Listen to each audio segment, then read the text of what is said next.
Hello dear, welcome करता हूँ आप सभी को यूट्यूब चैनल नर्सिंग ज्ञान में। और आज है जीएनएम फर्स्ट ईयर का बायो साइंस का चौथा नंबर का यह आपका सब्जेक्ट है और यह बिहेवियर साइंस का तीसरा नंबर सब्जेक्ट से लिया गया है। मीन्स आप लोग जानते हैं कि मैं आपको इस सप्ताह में एक एक वीडियो हर एक सब्जेक्ट का दे चुका हूँ, तो चारों सब्जेक्ट का हो चुका है। तो अब ऐसे में हमारे पास 2 दिन फ्राइडे और सैटरडे बचता है, तो ये 2 दिन के उपयोग के लिए मैं आपको कम से कम एक क्वेश्चंस और हो जाए सभी सब्जेक्ट में, ताकि आपके एग्ज़ाम में जो है एग्ज़ाम तक समाप्त भी हो जाए और हम लोग ज़्यादा से ज़्यादा प्रश्न कर भी सके। तो इसके लिए ज़रूरी है कि यह 2 दिन का भी उपयोग किया जाए। बाकी बहुत लोग ये कहते हैं कि सर जो है क्वेश्चन अलग अलग कराइए, तो अलग अलग तो कराते ही हैं, सब्जेक्ट वाइज भी है, बट 2 दिन में तो 4 सब्जेक्ट संभव नहीं है। तो इसलिए जो है 2 सब्जेक्ट का एक दिन, जो कि बायो साइंस और बिहेवियर साइंस, जो कि फर्स्ट नंबर का पेपर और सेकेंड नंबर का पेपर, इसलिए दोनों को आज के इस वीडियो में एक एक प्रश्न लिए हैं, यहाँ से एक एक यहाँ से, ठीक है। उसी प्रकार से कल के वीडियो में आप लोग के सामने आएगा फंडामेंटल ऑफ नर्सिंग और कम्युनिटी हेल्थ नर्सिंग, जो कि यह तीसरा पेपर होता है और यह आपके कितने नंबर का होते हैं, चौथे पेपर होते हैं। ये दोनों से एक एक प्रश्न लेंगे और एक वीडियो में आएगा, ठीक है। बाकी सब्जेक्ट देख लीजिए, बायो साइंस का जो प्रश्न होगा वह चौथा नंबर के सब्जेक्ट से होगा, कार्डियोवास्कुलर सब्जेक्ट से होगा, और जो बिहेवियर साइंस का है यह तीसरे नंबर का है, ठीक है, मोस्ले का पदानुक्रम वाले चैप्टर से, ठीक है। चलिए अब यहाँ पे देख लीजिए, जो बायो साइंस का को है प्रश्न वो है कार्डियक साइकिल के बारे में, हृदय चक्र के बारे में। एक क्वेश्चन आप सभी से 5 नंबर में पूछा जा सकता है कि कार्डियक साइकिल के समझाएं अच्छे से। तो चलिए मैं आपको आज समझाता हूँ कि कार्डियक साइकिल क्या होता है। साथियों, आप लोग को ये अच्छे से समझ में आ रहा होगा कि साइकिल का मतलब होता है एक चक्र। जिस प्रकार से जो साइकिल के पहिए होते हैं, एक फिक्स उसमें जो है पहिए लगे होते हैं, उसके चारों साइड से जो है, जैसे यह केंद्र हो गया पहिया का और यह जो है पहिया है, ठीक है। अब इसमें जो है रड लगा होता है, ठीक है, पतला पतला सा। अब यह जिसको स्कोप बोलते हैं हम लोग, अब यह लगा है। अब मानिए कि ए वाला यहाँ का जो जगह है, यह ऐसे नचते नचते नचते नचते यहाँ आएगा इसके सामने, फिर ए वाला जगह नचते नचते यहाँ आ गया, फिर ए वाला यही जगह फिर नचते नचते यहाँ भी आएगा, ठीक है। फिर से यह नचते नचते यहाँ जाएगा, फिर से नचते नचते यहाँ पे आएगा। मीन्स यह अपना चक्कर काट रहा है, ठीक है। ये अपने परिधि पर लगातार चक्कर काट रहा है, और जो एक जगह से दूसरे जगह जा रहा है तो फिर से वह अपने जगह पर भी आ रहा है। तो यही चक्र होता है कि किसी चीज़ के बार बार पुनरावृत्ति ही चक्र कहलाता है, साइकिल कहलाता है, ठीक है। जैसे मानव वयस्क के हृदय का वजन उसके शरीर के 200वां भाग होता है। मतलब अगर किसी के, समझिए, किसी का अगर शरीर का वजन 70 kg है तो कहता है कि 200वां भाग होगा। मतलब वयस्क जो है, वयस्क मानव के हृदय का वजन जो है 200वां भाग होता है शरीर के वजन का। तो मानिए यह आपका यहाँ पे हो गया, ठीक है। अब 7 से 20 में भाग देंगे तो भाग नहीं लगेंगे, ठीक है। तो कितना हो जाएगा, यहाँ पे पॉइंट बैठाएंगे, यहाँ पे 0 आ जाएगा। अब पॉइंट बैठाएंगे तो हो जाएगा कितने, 20 तिहाई के 60, ठीक है। और ये हो जाएंगे 20 तिहाई के 60, बच जाएंगे 10, तो ये हो जाएंगे 5 यहाँ पे। तो ये कितना हो गए, तो ये आपके हो गए 0.35 kg में वजन होता है, तो ये kg में हो जाएगा। अब इसको हम लोग चेंज करेंगे तो 3.35 है, तो इसमें 100 से हम लोग गुना करेंगे तो यह कितने हो जाएंगे, 350 ग्राम हो जाएंगे। यानी 70 kg वाला का लगभग इतना ग्राम वजन शरीर के जो है हृदय का होगा। लेकिन नॉर्मली इतना होगा नहीं। नॉर्मली हम लोग जानते हैं कि 200 से लेकर 300 के बीच में होता है। पुरुष में थोड़ा ज़्यादा होता है, महिला में थोड़ा कम होता है, ठीक है। ये चीज़ समझ गए। हृदय प्रति मिनट 70 से 80 बार स्पंदन करता है। मीन्स नाड़ी दर धड़कता है, पल्स, ठीक है, जिसे हम लोग धड़कन कहते हैं। मतलब 1 मिनट में लगभग 70 से 80 बार जो है हृदय धड़कता है, स्पंदन करता है, जिसे हम लोग धड़कन कहते हैं। अब इसे नॉर्मल हम लोग कितना मानते हैं, तो नॉर्मल हम लोग इसको 72 पर मिनट मानते हैं, ठीक है। मानव शरीर में 4 से 6 लीटर रक्त होता है, बिल्कुल बात सही है। हृदय रक्त को 1 मिनट से 1.5 मिनट के अंतराल में संपूर्ण शरीर में पंप करके एक चक्र पूरा करता है। मेरे डियर, मानव शरीर में 4 से 6 लीटर जो है रक्त होता है, ठीक है। हृदय रक्त हृदय जो है रक्त को, ब्लड को 1 मिनट से 1.5 मिनट के अंतराल में जो है क्या करता है कि संपूर्ण शरीर में पंप करके एक चक्कर पूरा कर देता है। मतलब हार्ट जो होता है, जो ब्लड को पंप करता है, तो पंप जो हुआ ब्लड रहता है वह संपूर्ण शरीर में 1 से 1.5 मिनट में जो है भ्रमण करके फिर से जो है वह डीऑक्सीजनेट हो जाता है और वह जो है पूरा कर लेता है, मीन्स 1 से 1.5 मिनट में चक्र पूरा कर लेता है, ठीक है। तो ये चीज़ समझ गए। हृदय के संकुचन व शिथिलन से एक स्पंदन पूरा होता है। यहाँ पे कह रहा है संकुचन और शिथिलन से एक स्पंदन पूरा होता है। मतलब जैसे ही ब्लड पंप होने के बाद हार्ट जो है संकुचित होता है, संकुचित होगा तब ना वह बाहर की तरफ प्रेस करेगा, फूला हुआ चीज़ सिकुड़ेगा तब ना उसमें से कोई चीज़, हवा या कोई चीज़ निकल पाएगा। तो उसी प्रकार से हार्ट संकुचित जब तक नहीं होगा, कंट्रैक्टेड उसमें नहीं होगा, कैसे ब्लड को पंप कर पाएगा। तो हृदय के संकुचन व शिथिलन से एक स्पंद पूरा होता है। जब भी हृदय संकुचित होता है तो उसमें से हार्ट पंप होता है, ठीक है, और वह एक स्पंदन अपना पूरा करता है। समझ गए। चलिए, इस अवधि में हृदय में जो परिवर्तन आते हैं उनकी पुनरावृत्ति दूसरे स्पंद में भी होता है। अब ये जो हृदय पंप किया, पंप के बाद उसमें जो शिथिलन और जो संकुचन होता है, हृदय में जो परिवर्तन चेंजेज आता है, इसका रिसाइकिल होते रहता है। मतलब इसका पुनरावृत्ति होते रहता है दूसरे स्पंदन में भी, मतलब दूसरे जो है हार्ट के क्या चीज़ में, धड़कन में भी। तो यही जो है इसी को हम लोग साइक्लिक रिपीटेशन या हृदय चक्र कहते हैं। इस हृदय चक्र में 4 घटनाएं होती है। मतलब यह आपका हृदय चक्र नॉर्मली रूप से आपके स्पंदन, धड़कन इसी पर जो है आपके निर्भर है, और साथ में हृदय के संकुचन और शिथिलन पर ही आपके निर्भर होता है। कौन सा? हृदय कार्डियक साइकिल। चूँकि ब्लड हम लोग जानते हैं हमारा हार्ट 1 मिनट में 70 से 72 बार धड़कता है, ठीक है। उसी प्रकार से हार्ट भी क्या करता है, जब ब्लड पंप करता है तो 1 से 1.5 मिनट में जो ब्लड पंप हुआ रहता है वह पुनरावृत्ति करके, मतलब 1 से 1.5 मिनट में संपूर्ण भ्रमण करके जो है पूरा कर देता है चक्र को, ठीक है। अब होता है कि यह जो स्पंदन होता है हार्ट में, यह हृदय के संकुचन व शिथिलन से जो है स्पंदन का काम होता है। मतलब हार्ट का फ्लो, हार्ट से ब्लड पंप और ब्लड पंप से जो स्पंदन निकलता है, जो हार्ट बीट होता है, वह जो है हृदय के संकुचन व शिथिलन, संकुचन और शिथिलन के मतलब सिकुड़ाव होना उसमें, ठीक है। जो इस अवधि में हृदय में जो परिवर्तन आते हैं उनकी पुनरावृत्ति दूसरे स्पंदन में भी होता है। अब जैसे ही इस हृदय के स्पंदन में पुनरावृत्ति होता है, परिवर्तन आता है, तो यह दूसरे स्पंदन में भी समान, दूसरे पल्स में भी यह उसी प्रकार से पुनरावृत्ति करते रहता है, ठीक है। और इसी पुनरावृत्ति को हम लोग कार्डियक साइकिल कहते हैं। चीज़ों को समझ गए। चलिए, अब देखिए पुनरावृत्ति का मतलब क्या होता है। जैसे ये हमारा हार्ट है, ठीक है, ये हमारा हार्ट है, यहाँ से ब्लड निकला ऑर्टोरा में। अब जैसे ही यहाँ चूँकि एक बाल्ब लगा होता है, यह ब्लड, ये हार्ट हमारा जब सिकुड़ता है, संकुचित होता है, तो ब्लड पर प्रेशर लगता है, ब्लड हार्ट से बाहर निकलता है। अब ये ब्लड जब बाहर निकलता है तो इसमें एक गति लगता है, गति के साथ में निकलता है, ठीक है। और इसी में जब ब्लड हमारा फ्लो होता है तो इसमें एक उतार और चढ़ाव के साथ ब्लड आगे निकलता है एक स्पंदन की गति में।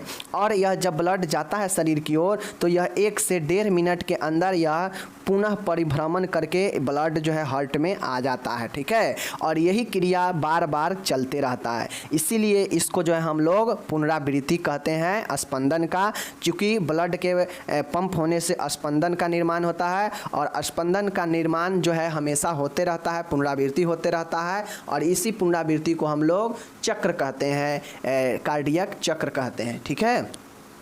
अब इसमें 4 स्टेप होता है। पहला स्टेप होता है आर्टियल सिस्टोल, अलिंद। हम लोग जानते हैं आर्टियल मतलब अलिंद होता है और वेंट्रिकल मतलब निलय होता है, ठीक है। तो पहला होता है आपका आर्टियल संकुचन, आर्टियल सिस्टोल। अब आप लोग को पता होना चाहिए आर्टियल वेंट्रिकुलर कौन होता है। तो ऊपर वाला आर्टियल होता है और नीचे वाला वेंट्रिकल होता है। मैं आपको पहले ही बता चुका हूँ कि यह हार्ट है हमारा, ठीक है। इसमें 4 चैम्बर है। ऊपर वाला लेफ्ट और राइट का एंट्रियम होता है, नीचे वाला वेंट्रिकल होता है लेफ्ट और राइट और लेफ्ट का, ठीक है।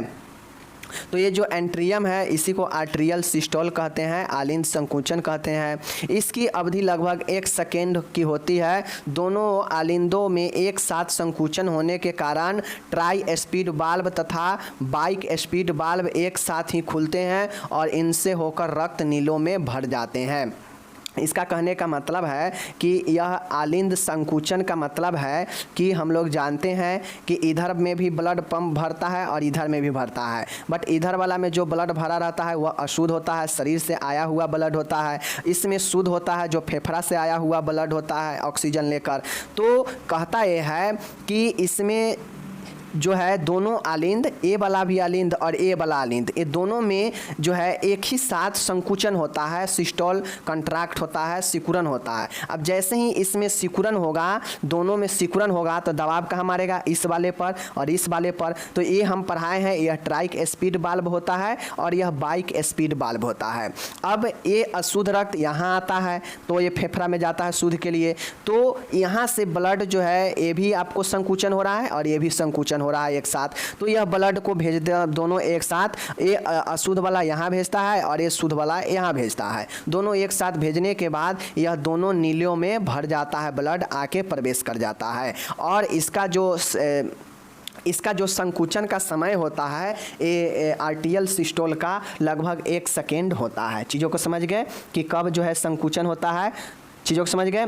अब यहाँ पे दूसरा देखिए, नीले संकुचन है, वेंट्रिकुलर सिस्टोल है। वेंट्रिकुलर सिस्टोल का मतलब होता है कि इसका समय अवधि 3 सेकेंड है। जो मैं वाल्व पढ़ाया हूँ, चैम्बर पढ़ाया हूँ, जो लोग वो वाले वीडियो देखे होंगे तो उनको ज़्यादा दिक्कत नहीं होने वाला है। वो अगर वीडियो नहीं देखे होंगे उनको दिक्कत होगा, तो मैं कुछ नहीं कर सकता हूँ, क्योंकि एक ही चीज़ को 10 बार बताऊँ ये सही नहीं है। और ऐसे में भी आप लोग वीडियो पर देखते नहीं है, ध्यान नहीं देते हैं और दूसरी चीज़ें बताए हुए चीज़ को ही बताए तो गड़बड़ ही है। फिर भी मैं बता ही रहा हूँ, ठीक है।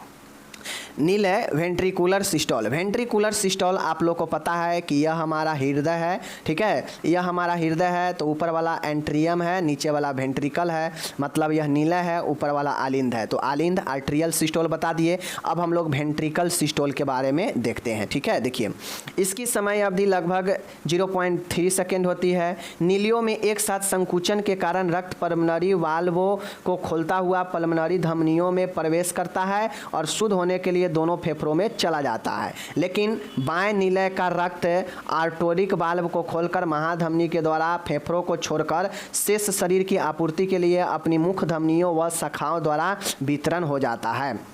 अब ये सब चीज़ बता चुके हैं। मैं क्या बताया हूँ कि जिस प्रकार से ऊपर में दोनों आर्टरियल में एक साथ संकुचन होता है तो यहाँ पे वेंट्रिकल सिस्टोल है, नीले संकुचन है। तो यहाँ पे इस वाले वेंट्रिकल और इस वाले वेंट्रिकल दोनों में जो सिकुड़न, जो शिथिलता होगा, जो संकुचन होगा, इसमें भी और इसमें भी दोनों में एक साथ होगा। अब दोनों में जब एक साथ संकुचन होगा, जैसे समझिए कि पाइप में पानी भरा है और पाइप को हम कस के जातेंगे तो क्या होगा, पाइप या तो फटेगा या कहीं से रास्ता मिल जाएगा तो पानी उसमें से निकल जाएगा, यही ना होगा। तो उसी प्रकार से इस हार्ट के चैम्बर में और इस हार्ट के चैम्बर में संकुचन होगा, मतलब शिथिलन होगा जो पहले से फैला हुआ है ब्लड के कारण। तो शिथिलन जैसे ही होगा तो ब्लड क्या होगा, बाहर निकलेगा, बाहर जहाँ जगह मिलेगा वहाँ निकलेगा। तो हम लोग जानते हैं कि यहाँ पे पल्मोनरी क्या होता है। तो मैंने आपको पहले ही क्या बता दिया था कि जैसे यह हार्ट है हमारा, इसमें 4 चैम्बर है, ऊपर का है होता है आर्टरियम, नीचे के होता है हमारा वेंट्रिकल, ठीक है। तो ये जो हमारा वेंट्रिकल सिस्टोल है, मीन्स ये दोनों वेंट्रिकल में संकुचन होता है। जैसे ही ये दोनों सिकुड़ेगा, इधर का ये दोनों सिकुड़ेगा तो ब्लड इसमें से बाहर निकलेगा। अब इसमें का ब्लड अशुद्ध होता है तो यह फेफड़ा की तरफ जाएगा, जबकि ये वाला ब्लड शुद्ध होता है तो यह निकल के शरीर की तरफ जाता है, महाधमनी की ओर, और फिर धमनी से सभी शरीर में निकलता है। तो बेसिकली इसका जो संकुचन में एक साथ होता है दोनों, तो इसका समय जो 0.1 सेकेंड लगता है, तो इसके संकुचन में यानी वेंट्रिकल सिस्टोल के जो समय लगता है यह 0.3 समय लगता है, समझ गए। और दोनों एक साथ संकुचन होता है और दोनों अपने अपने दिशा में ब्लड को क्या करता है, भेजता है आगे की तरफ, ठीक है। ए वाला शरीर की तरफ भेजता है, ए वाला फेफड़े की तरफ भेजता है शुद्ध करने के लिए, ठीक है। चलिए, तो निलय संकुचन समझ गए। तीसरा इसी प्रकार है आपका आर्टियल डिस्टोल। आर्टियल डिस्टोल का मतलब होता है आर्ट्रियल डायस्टोल। अब हम लोग ऊपर में देखे हैं क्या चीज़, सिस्टोल, ठीक है, सिस्टोल देखे हैं। अब हम लोग देखते हैं डायस्टोल। डायस्टोल का मतलब होता है आर्टियल डायस्टोल। अब दोनों हैं डायस्टोल के बारे में, चाहे वो आर्टियल हो चाहे वेंट्रिकल हो, ठीक है। देख लीजिए, देखिए यहाँ पे इसकी समय अवधि 0.7 सेकेंड होती है। इस समय में दोनों आलिंद शिथिल रहते हैं परंतु निलय संकुचित रहते हैं, ठीक है। यहाँ पे होता यह है कि इसकी समय अवधि में 0.7 सेकेंड का, अब ये जो है इसका समय जो है आर्टियल डिस्टोल का जो समय होता है 0.60 सेकेंड होता है। इसमें जो दोनों आलिंद मतलब जो आर्टियल है ऊपर वाला, यह दोनों शिथिल रहता है। इस समय दोनों जो है रिलैक्स रहता है। ऊपर का दोनों क्या होता है, रिलैक्स रहता है, परंतु नीचे का क्या होता है, कंप्रेस होता है, संकुचित रहता है। मतलब ऊपर वाला दोनों आलिंद जो है ऊपर वाला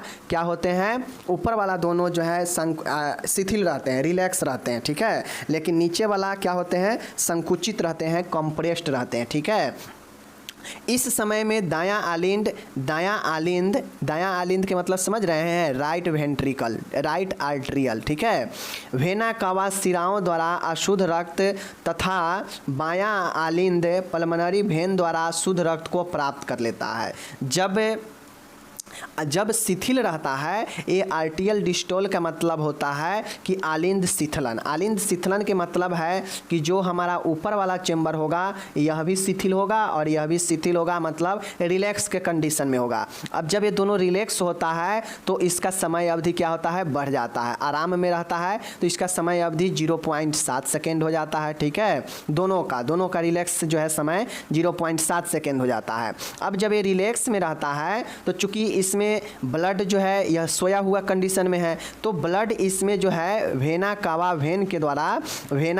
वेन सिरा के द्वारा क्या होता है कि ब्लड इसमें पहुंचता है, जो कि अशुद्ध ब्लड होता है, यह शरीर से इसमें पहुंचता है, ठीक है। जबकि ए आर्टियल शिथिलन के समय, रिलैक्स के समय पल्मोनरी वेन से पल्मोनरी सिरा के द्वारा ब्लड प्राप्त करता है, जो कि शुद्ध ब्लड होता है, ठीक है। और दोनों ब्लड प्राप्त करने के बाद पुनः जो है क्या होता है, आपके यह सिस्टोल में चला जाता है, ठीक है। तो जब ये ब्लड प्राप्त करता है, चाहे यह शरीर से अशुद्ध प्राप्त करे या फिर यह पल्मोनरी से शुद्ध प्राप्त करे, प्राप्त करते समय जो आर्टियल होता है यह शिथिल होता है, लेकिन जो जो नीचे वाला होता है वह संकुचित रहता है, निलय।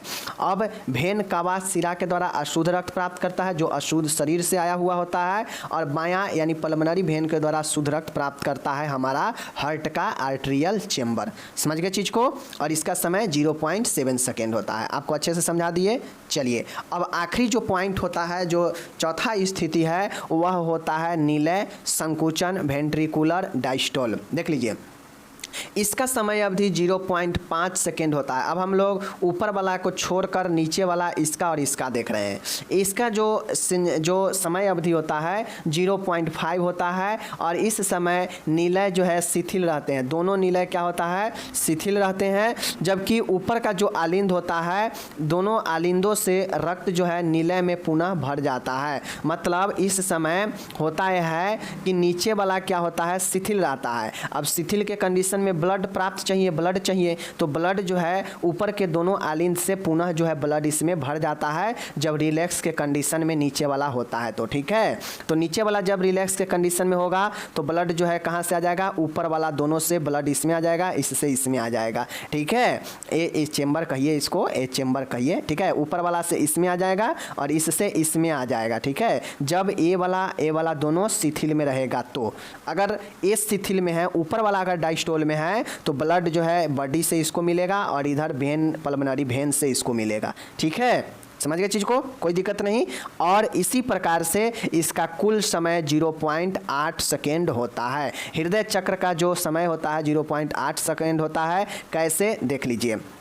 जैसे यहाँ पे वेंट्रिकुलर है, वेंट्रिकुलर वाले को वेंट्रिकुलर वाले से मिलाइए तो नीचे के वेंट्रिकुलर 0.5 है और यहाँ पे जो वेंट्रिकुलर सिस्टोल है 0.3 है। दोनों को जोड़िएगा तो 0.8 सेकेंड होगा। इसी प्रकार से आर्ट्रियल वाला को ऊपर के आर्ट्रियल वाला से जोड़िए तो यहाँ पे 0.1 सेकेंड है और यहाँ पे 0.7 सेकेंड है। जोड़िएगा तो 0.8 सेकेंड दोनों कंडीशन में होगा। इसीलिए हार्ट का जो चक्र होता है 0.8 सेकेंड का समय लेता है और यही कारण है कि 1 मिनट में कई सारा जो है चक्र को पूरा करता है हमारा हार्ट। समझ गए? तो ये 4 अवस्था आप लोग याद रखिएगा, आप लोग को समझ में अच्छे से आ गया होगा। ओके, चलिए मेरे डियर, यहाँ पे दूसरा सवाल आपके सामने में है।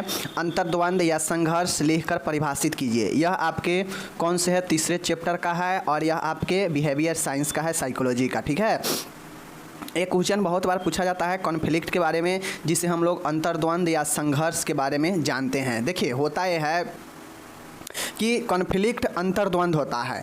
अब अंतर्द्वंद में के मतलब होता है कि अंतर और द्वंद मतलब अंदर में द्वंद मतलब कि कंपटीशन, द्वंद मतलब कंपटीशन, मतलब दो लक्ष्यों के प्रति एक ही समय में जो द्वंद उत्पन्न होता है उसी को हम लोग जो है अंतर्द्वंद कहते हैं। समझ गए चीज़ को? मतलब जैसे एक ही समय में आपको 2 काम करना है, ठीक है, और आप फैसला नहीं कर पा रहे हैं कि हमें कौन सी काम पहले करनी चाहिए, और इसके फलस्वरूप जो आपके अंदर संघर्ष उत्पन्न होता है, जो आपके अंदर जो है कुंठा उत्पन्न होता है, उसी को हम लोग अंतर्द्वंद कहते हैं। जाहिर सी बातें हैं, 2 चीज़ें हैं, एक ही समय में हमको निर्णय लेना है। अब हम निर्णय नहीं ले पा रहे हैं कि क्या सही है क्या गलत है, कौन करे कौन नहीं करे। मतलब एक ही समय में 2 तरह के लक्ष्यों को आ जाना ही जो है अंतर्द्वंद कहलाता है। समझ गए? और इसके फलस्वरूप जब व्यक्ति के सामने कोई 2 रास्ता होता है और व्यक्ति उस समय वो अपने कोई एक रास्ता को नहीं चुन पाता है, वह उसमें जो है परेशान होने लगता है, तो इसी चीज़ को हम लोग कॉन्फ्लिक्ट यानी अंतर्द्वंद कहते हैं। क्यों? क्योंकि 2 चीज़ों के एक ही समय में होने से व्यक्ति के अंदर परेशानियां होने लगता है। ठीक है, चलिए इसको हम लोग समझते हैं। अंतर्द्वंद का मतलब क्या होता है, इसको समझिए। अंतर्द्वंद की शब्द की उत्पत्ति लैटिन भाषा शब्द कॉन्फ्लिक्टस से हुई है। सबसे पहले ध्यान रखिए, जो अंतर्द्वंद है, जो कॉन्फ्लिक्ट है, यह लैटिन भाषा के कॉन्फ्लिक्टस से बना है। ठीक है, इसका अर्थ होता है एक साथ टकराना। कॉन्फ्लिक्टस का मतलब ही होता है कि एक साथ टकराना। जैसे एक साथ कोई आपको बात भी टकरा सकता है, 2 तरह के मन में बात उत्पन्न हो जाएगा, दोनों टकराने लगेगा। ठीक है, या इसी आप 2 काम करेंगे, 2 काम जो है एक साथ टकरा जाएगा। ठीक है, और आप निर्णय नहीं ले पाएंगे कि कौन करे कौन नहीं करे। 2 तरीक़ा के कोई विचार भी आपके मन में उत्पन्न हो सकता है। ठीक है, जिसके फलस्वरूप आप निर्णय नहीं ले पाते हैं कि कौन सा जो है सही है कौन सा गलत है। मतलब वैसा कंडीशन जो 2 चीज़ उत्पन्न होने से होता है वही कॉन्फ्लिक्ट कहता है, और यह एक ही समय में टकराता है। ठीक है, जब एक ही समय में कई अभिप्रेरक उत्पन्न होकर अपनी अपनी संतुष्टि चाहते हो तो इसी परिस्थितियों में अभिप्रेरकों के बीच द्वंद्व या संघर्ष की स्थिति उत्पन्न हो जाती है। इसी को स्थिति को अंतर्द्वंद कहते हैं। मेरे डियर, कोई व्यक्ति है, व्यक्ति के अंदर 2 तरीके के भावना उत्पन्न हुआ। अब दोनों भावना, जैसे भूख और प्यास, तो भूख और प्यास है, या तो पहले आप भोजन कर लीजिएगा, या तो पहले पानी पी लीजिएगा, या तो अपने पहले प्यास मिटाइए या पहले भूख मिटाइए। कोई एक ही काम ना पहले होगा। लेकिन आप सोचते हैं कि एक हाथ हम पानी भी पिए और एक हाथ भोजन भी करें, तो क्या संभव है दोनों एक साथ, पानी और भोजन दोनों एक साथ चला जाए? ऐसा संभव नहीं होता है। ठीक है, या तो आप पानी पी के पहले प्यास बुझा लीजिए, या फिर खाना खाकर जो है आप अपना भूख मिटा लीजिए।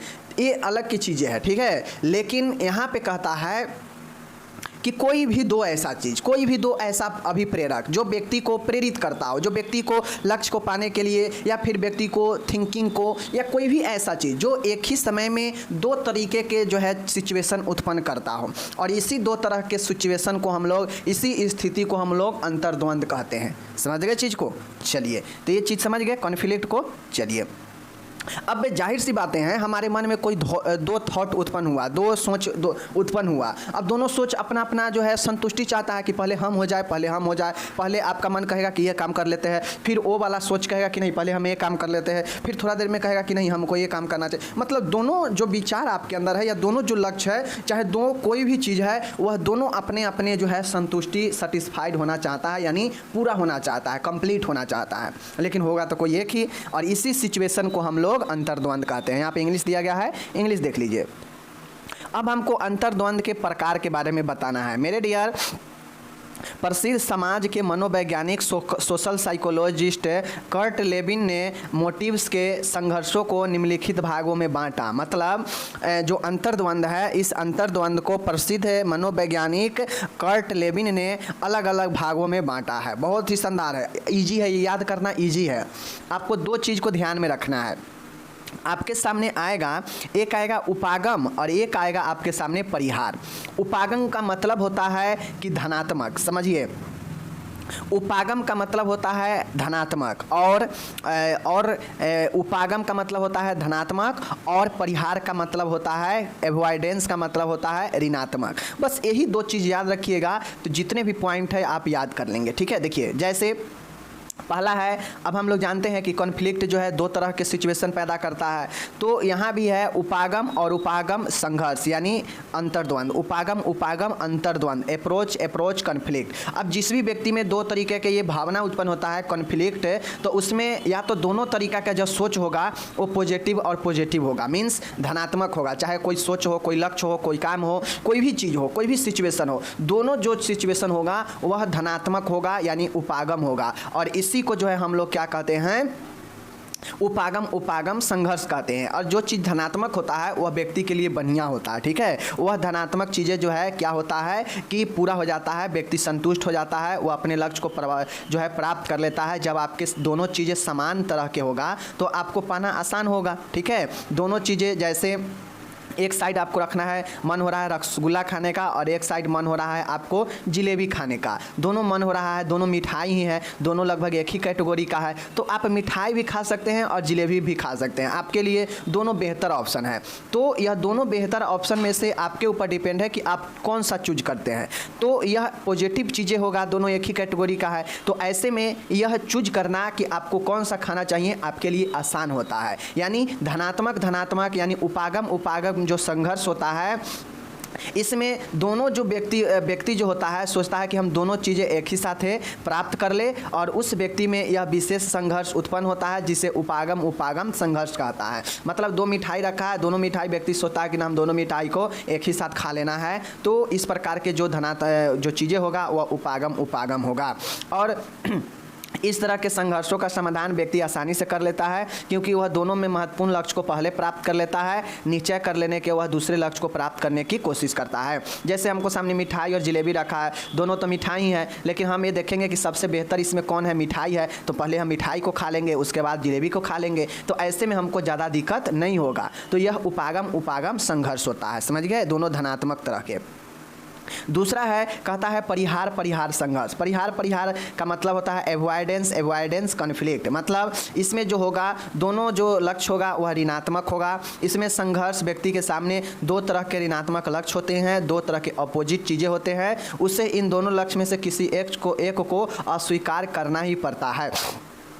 अब दो तरह के लक्ष्य है, दोनों निगेटिव है, दोनों गलत है, लेकिन इसमें से कोई एक ना एक लक्ष्य जो है व्यक्ति को जो है स्वीकार करना ही पड़ता है। भले ही गलत दोनों हैं, लेकिन कोई ना कोई एक जरूर स्वीकार करना पड़ता है। ठीक है, ऐसी परिस्थिति में उसमें परिहार परिहार संघर्ष उत्पन्न होता है।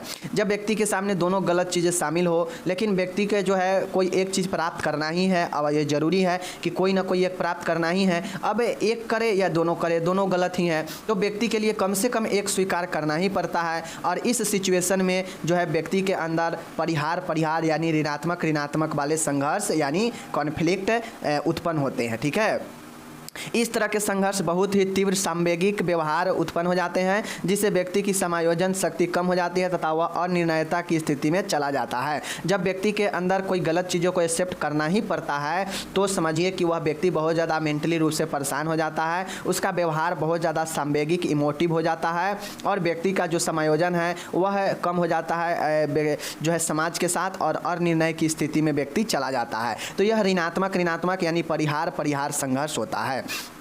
ठीक है। तीसरा नंबर का यहाँ पे संघर्ष देखिएगा उपागम परिहार है। अब ऊपर में तो हम दोनों का दो अलग अलग देख लिए हैं, लेकिन अब यहाँ पे मिक्स है। एक तरह के जो होगा वह पॉजिटिव वाला होगा उपागम वाला, और एक तरह के जो लक्ष्य होगा वह परिहार यानी ऋणात्मक होगा। और ऐसे में व्यक्ति धनात्मक लक्ष्य को अच्छे चीज़ को पाना चाहता है, और जो ऋणात्मक लक्ष्य होता है उसको जो है व्यक्ति उससे दूर भागना चाहता है, और इस तरह की स्थिति में व्यक्ति को उपागम परिहार होता है। जैसे एक हमके गलत रास्ता है, एक रास्ता सही है, तो हम क्या करेंगे, सही रास्ता चुनेंगे, गलत रास्ता से दूर भागेंगे। तो इस कंडीशन को हम लोग उपागम परिहार अंतर्द्वंद कहते हैं, मतलब एक पॉजिटिव और एक ऋणात्मक वाला अंतर्द्वंद होगा। ठीक है, चलिए ये हो गया आपका। यहाँ पे मैंने आपको तीनों बता दिया। अब इसके नीचे यहाँ पे तीनों का इंग्लिश दिया गया है, आप लोग इसको इंग्लिश अच्छे से देख लीजिएगा। अब इसमें कुछ चीज़ें जो तीसरा वाला उपागम परिहार देखे है ना, उसमें कुछ यहाँ पे इसका पॉइंट दिया गया, देख लीजिए। स्वतंत्रता बनाम निर्भरता। अब स्वतंत्रता क्या होता है, यह आपके पॉजिटिव है, यह आपके उपागम होंगे, जबकि आत्मनिर्भरता क्या होता है, यह निर्भरता आपके ऋणात्मक होंगे। घनिष्ठता बनाम अलगाव। अलगाव क्या होगा, परिहार होगा, ऋणात्मक होगा। घनिष्ठता को व्यक्ति ज़्यादा चूज करता है, उसी प्रकार सहयोग को व्यक्ति ज़्यादा चूज करता है, कंपटीशन को कम चूज करता है। ठीक है, उसी प्रकार से देखिएगा आवेग की अभिव्यक्ति और नैतिक मान। व्यक्ति मोरल स्टैंडर्ड को ज़्यादा चुनता है, जबकि इम्पल्स एक्सप्रेशन को कम चुनता है। तो इस प्रकार से व्यक्ति एक रास्ता को चुने जो उसके लिए बेहतर है, और एक रास्ता को हटाए जो उसके लिए गलत है, तो उसे हम लोग उपागम और परिहार अंतर्द्वंद कहते हैं। ठीक है, एंड लास्ट वाला है बहु उपागम परिहार समय। ठीक है, बहु उपागम परिहार संघर्ष या द्वंद्व। ठीक है, इस तरह के संघर्ष में दो या दो से अधिक धनात्मक या ऋणात्मक लक्ष्य होते हैं, जिनकी प्राप्ति व्यक्ति एक ही समय में करना चाहता है। अब ये बहु मतलब अनेक होता है, और उपागम मतलब पॉजिटिव वाला, और परिहार मतलब निगेटिव वाला, और अंतर्द्वंद मतलब संघर्ष या अंतर्द्वंद। ठीक है, तो इस प्रकार के जो व्यक्ति के सामने लक्ष्य होता है वह दो या दो से अधिक लक्ष्य होता है, जो धनात्मक और ऋणात्मक दोनों प्रकार के होता है, और व्यक्ति जो है एक ही समय में सबको प्राप्त करना चाहता है, तो उसे जो है हम लोग बहु उपगाम परिहार संघर्ष कहते हैं। बड़ी आसान था। एक में है उपागम उकापा। हम दो क्यों देख रहे हैं, उपागम और उपागम, ये दो क्यों देख रहे हैं, क्योंकि दो सिचुएशन उत्पन्न होता है एक ही समय में एट ए टाइम, तो ही जो है कन्फ्लिक्ट होता है। तो इसीलिए उपागम पहला है, उसके बाद परिहार दूसरा है, उसके बाद उपागम परिहार जो दोनों का मिक्स है वह तीसरा है, और बहु उपागम परिहार मतलब अनेक तरह के उपागम और परिहार का समावेश बहु है। समझ गए? तो इस प्रकार से यह 4 टाइप्स हमने आपको बता दिया। ठीक है, यहाँ पे इंग्लिश दिया गया है, आप इसके इंग्लिश को देख लीजिएगा। अब यहाँ पे आप लोग देख लीजिए, अंतर्द्वंद के प्रमुख कारण बताना है कि किन किन कारण से व्यक्ति के अंदर संघर्ष उत्पन्न होता है, या यूँ कहा जाए तो व्यक्ति के अंदर कॉन्फ्लिक्ट यानी अंतर्द्वंद आता है, जिसमें व्यक्ति को निर्णय लेना मुश्किल हो जाता है। वह निर्णय लेने में दिक्कत होता है कि किसे चुने किसे नहीं चुने। ठीक है, चलिए मैं आपको यहाँ पे बता ही देता हूँ कि कौन से कारण जो है होते हैं व्यक्ति में संघर्ष या अंतर्द्वंद का। ठीक है, पहला होता है भौतिक स्रोत। भौतिक स्रोत का मतलब होता है कि जो व्यक्ति के लिए ज़रूरी है। ठीक है, जो व्यक्ति के लिए ज़रूरी है, व्यक्ति को जिंदा रहने के लिए, जैसे भोजन, पानी, पालन पोषण, आवास, ये सब जो है ज़रूरी होता है। अब इस सब में कमी से व्यक्ति के अंदर जो है अंतर्द्वंद उत्पन्न होता है, संघर्ष। तो फिजिकल सोर्स जैसे खराब घर की व्यवस्था, भोजन की कमी, पालन पोषण में कमी। ठीक है, उसी प्रकार से स्वास्थ्य सुविधाओं में कमी, आरामदायक सुविधाओं में कमी। तो ये सब जो है आपके फिजिकल सुविधा है, भौतिक सुख सुविधा है, जिसके कमी होने के कारण व्यक्ति में अंतर्द्वंद की स्थिति उत्पन्न होती है। ठीक है, दूसरा है बायोलॉजिकल सोर्स। यह शरीर के एक्टिविटी होता है, जैविक स्रोत, जैसे यौन इच्छाओं की पूर्ति न होना, और पूर्ति नहीं होगा तो व्यक्ति कुंठित होगा और उसके अंदर अंतर्द्वंद आएगा। ठीक है, यौन क्षमताओं की कमी, सेक्सुअल पावर की भी कमी है, तो इससे भी व्यक्ति के अंदर क्या होता है, संघर्ष उत्पन्न होता है, द्वंद्व उत्पन्न होता है कि क्या करे क्या ना करे। ठीक है ना, तो जैविक स्रोत में मुख्यतः 2 चीज़ें हैं यौन से संबंधित, कारण बनता है। तीसरा है सामाजिक स्रोत। सामाजिक स्रोत का मतलब होता है कि समाज में होने वाले कुरीतियाँ से व्यक्ति के अंदर संघर्ष उत्पन्न होता है। जैसे समाज में बहुत सारे रीति रिवाज है जो नए लोगों को पसंद नहीं आता है, ठीक है। सामाजिक के अवधारणा प्रतिमान कि समाज में ये चीज़ करना ही है। परंपरा, जो पुरानी परंपरा है आज के लोग उससे परेशान रहते हैं, तो यह भी कारण बनता है। और सामाजिक आदर्श, सोशल आइडल, ये भी एक जो है आपके जो है कुंठा यानी अंतर्द्वंद होने का कारण है। एंड चौथा है सेंसरी सोर्सेज, संवेगात्मक स्रोत। संवेगात्मक स्रोत जैसे अप्रसन्नता, अनहैप्पीनेस, दुखी, क्रोध, ईर्ष्या, ये सब संवेग वाला चीज़ें हैं जिससे व्यक्ति के अंदर ये सब चीज़ें आता है। नेक्स्ट है हीन भावना, व्यक्तिगत असफलता। तो ये सब संवेग का स्रोत है जिससे व्यक्ति के अंदर संघर्ष उत्पन्न होता है, चाहे वो अप्रसन्नता हो, दुख हो, क्रोध हो, ईर्ष्या हो, हीन भावना या व्यक्तिगत असफलता, ठीक है।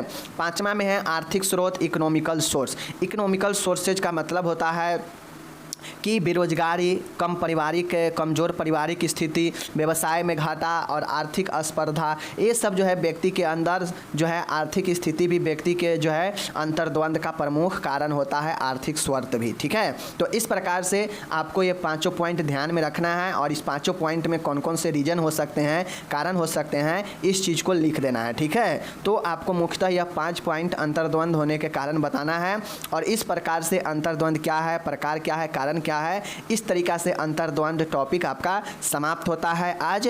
और आप लोग इसको पीडीएफ के जरिए नीचे पढ़ सकते हैं, डिस्क्रिप्शन में मैं सारा हिंदी इंग्लिश दे दिया हूं और आप लोग जो भी लोग को कन्फ्यूजन हो तो कमेंट करके पूछ सकते हैं। बाकी मिलेंगे अगले वीडियो में, अपना ख्याल रखिएगा, तब तक के लिए धन्यवाद।